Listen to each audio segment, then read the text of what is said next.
ప్రస్తుతం ఉన్నటువంటి ఎండాకాలంలో మన చిన్నప్పుడు ఏం చేసేవాళ్ళం అంటే సెలవులు వస్తే మామిడి చెట్లు ఎక్కడ ఉంటే అక్కడికి వెళ్ళిపోయేవాళ్ళం.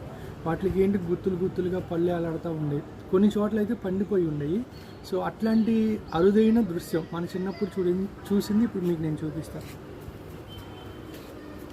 ఇదిగో మామిడి పళ్ళు చూసారా, చెట్టుకే పండి రెడీ అయిపోయినాయి మామిడి. ఎన్ని ఉన్నాయి చూడండి. సో మా ఇంటి ముందు ఉన్న చెట్టుకి ఇలా కాయలు తయారయ్యి పండుతున్నాయి. చూస్తుంటే నాకు చిన్నప్పటి రోజులైతే గుర్తొస్తున్నాయి. ఇవి చూసారా, ఇదిగోండి ఇక్కడ తయారైపోయిన కాయ.